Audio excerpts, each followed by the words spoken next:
What's going on, Summoners? Welcome back to another ProGuides Wild Rift video. I'm Kangas, and today I'm going over all the current news related to Wild Rift, ranging from the competitive scene, the new event Masters of the Hunt, the brand new television series centered around the champs, and also the current state of the game. But before we begin, we got our question of the day. What's your favorite Riot Games video production? Maybe you love the KDA music video, or maybe you enjoy a specific cinematic short. Personally, I gotta say I love anything related to Pentakill because I'm kinda turning into a metalhead. But let me know your answers in the comments down below, and let's hop into the video. First up on the docket, let's go over Arcane, the first ever TV show centered around the world of Runeterra. Set to release in fall of 2021, Arcane will premiere on Netflix, seemingly centered around the region of Piltover. For those of you who enjoyed our video going over the lore surrounding the champions of Wild Rift, you will absolutely love Riot's new product. But even if you're not into the lore, this television series should definitely excite all Wild Rift and League of Legends fans alike, since Riot Games' track record on video production has been actually pretty astonishing. Now, so far we don't know much about the story, but the short teaser presented snippets of Jinx and Vi, two champions that have an intense rivalry. We can only assume that the story will revolve around them in some capacity, so here's some background information on the two members. Vi started off as a criminal, always picking street fights and eventually creating her own gang. She excelled at getting her way through the usage of her fists, gaining a reputation for being kinda hot-headed. When witnessing a turf war between gangs, she jumped into the fray to save the lives of innocent bystanders caught in the middle of the massive fight. Vi then single-handedly wrecked the entire group by herself, giving them an absolutely legendary beating. Nobody knows exactly why, but Vi soon after left her criminal past, joining the Sheriff Caitlyn to administer peace in Piltover. Now, Jinx exists in the same city of Piltover and constantly antagonizes Vi. She creates very unflattering caricatures and graffiti of the melee jungler, mocking and goading her into acts of aggression. Perhaps she knows of Vi's past and wishes to shine light on the underground and the roots that she came from. Or maybe Jinx is simply a crazy gunner set on creating more chaos in an already hectic world. Basically, you can kinda boil this down to being like Joker and Batman of the League of Legends universe. So next up, let's do a trailer analysis. Now, the television show will, without a doubt, have lots of action. Because after all, the only two confirmed characters, Vi and Jinx, have a reputation for getting into trouble. Also throughout the trailer, Vi can be seen in the midst of combat. It's unclear who exactly she's fighting or even why she's fighting, but her face is marked by distress and struggle. Now, Jinx is often seen as a playful prankster with a giggly persona and lighthearted nature, but in this trailer, she's shown as something quite different. Her footsteps are heavy, and her face lacks the grin that she's always seen with. In the scene where she's aiming down the sight of her gun, she clearly means business. And when she pulls the grenade pins out of her mouth, there's a sense of resentment behind her actions. In this trailer, Jinx is not fighting for fun. There's definitely a deeper reason behind her chaotic actions. Now, the ending frame of the teaser shows a figure looking down upon Piltover and Zaun, perhaps alluding to the conflict between the two cities. Now, Zaun is a separate underground society that practically lives on the scraps of the upper neighbors, while Piltover is one of the most progressive, thriving cities in the world. Since Jinx is from Zaun, she may be fighting for representation of the underground, often forgotten by the high-class citizens of Piltover who take advantage of Zaun's resources. But we can also learn a lot from looking at the title of the TV series, Arcane. In other words, mysterious or secretive. According to the lore, nobody knows when Jinx became insane, and nobody knows why Vi left her criminal life. So my guess is that these aspects will somehow be addressed in this series. There's also additional snippets of unknown characters that make their presence throughout as well, but only time will tell who or what they really are. But hey, if you're as excited about the new television series as I am and want other people to talk about it with, make sure to join our community Wild Rift Discord through the link in the description below. The second the trailer dropped, I checked out the Discord and I saw tons of people talking about it, so it's very active and there's a lot of fans in there. If you're a fan too, go check it out. Next up, let's talk about the huge news that just dropped for competitive Wild Rift. According to LoL Esports, tournaments for Wild Rift will be kicking off this summer to qualify teams around the world for the first ever international tournament set later this year. Don't get me wrong, this is a massive turn of events, since having a global competitive scene really amps up the culture of Wild Rift Esports, setting a place where the best of the world can duke it out. Having a Worlds to look forward to gives fuel to both the audience and the competitive players. In League PC, Worlds is where legends are born. We've seen stars like Faker and Chovy shake up the entire game.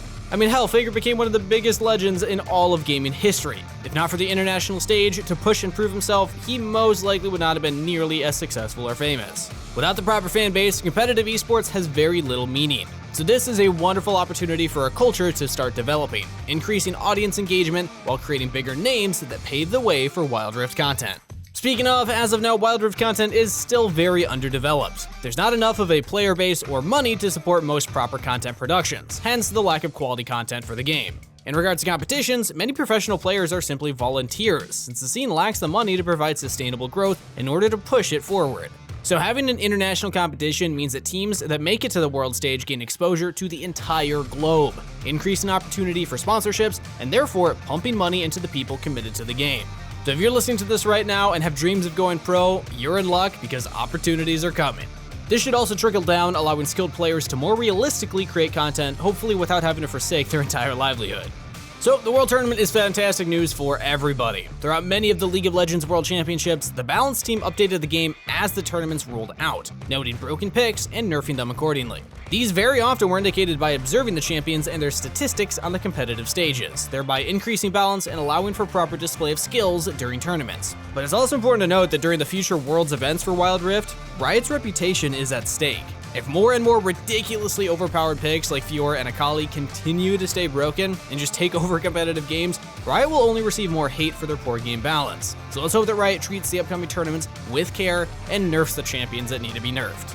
But anyway, I hope that y'all are as excited as I am for the Wild Rift World Championship, and for more information on competitive Wild Rift, we actually did a video covering the future of the game, so check that out if you haven't already.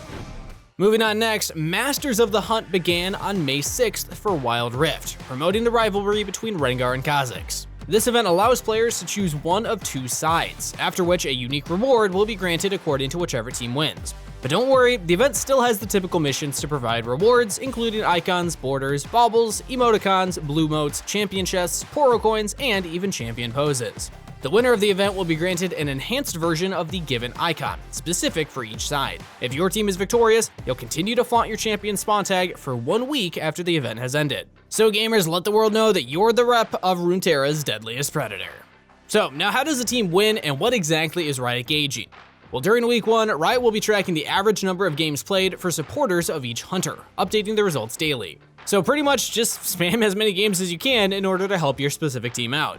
For week 2 though, the intensity cranks up, adding the average number of takedowns scored by each team's member into consideration. So in these games, play your best and participate in kills as much as possible.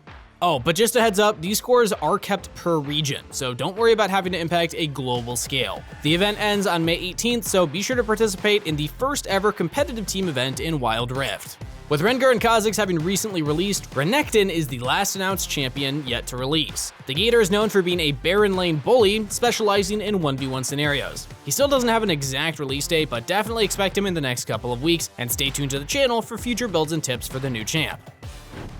Now the next news is a little older, but Riot Games has been taking an active hand in dealing with cheating on the Wild Rift. We told you about this before, it was only a matter of time before consequences followed.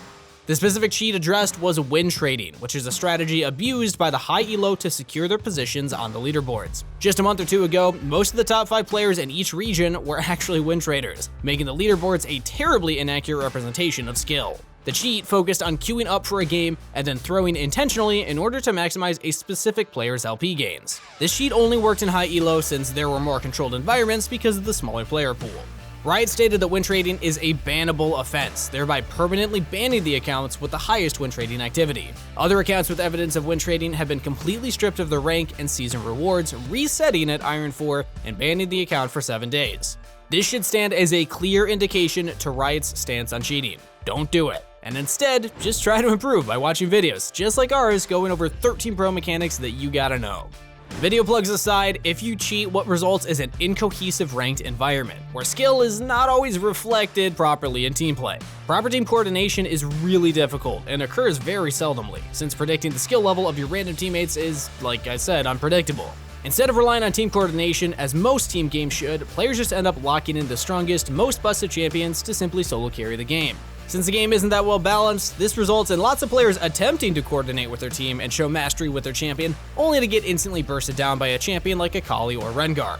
This cycle becomes infuriating to deal with, often resulting in doubt in one's own game skill and knowledge, ultimately just feeling bad to play. And this leads to a lot of players having inflated egos, attempting to justify their loss to their lower elo teammates. Since that's an actual realistic excuse built into the system, the game practically promotes ego boosting, which inevitably displays itself as toxicity. And it doesn't help that the report system does little to nothing, giving players little comfort with Riot's maintenance of poor in-game behavior. The more this is left unchecked, the more the toxicity spreads across the Wild Rift. Of course, the system definitely needs to be improved upon to trim down the number of toxic players, but we, the viewer, the content creators, the Wild Rift community, we have to try and be more conscious of the toxicity in the game too, and do our best to stop the cycle plaguing Wild Rift. Well, that was a lot of different information with a lot to be excited for. Thanks for watching, everybody. If you enjoyed the content, make sure you like and subscribe to the channel for more Wild Rift content. Also join our community Discord through the link in the description down below. But that's it for today, so as always, best of luck on the Rift, everybody. Stay hydrated, and I'll see you next time.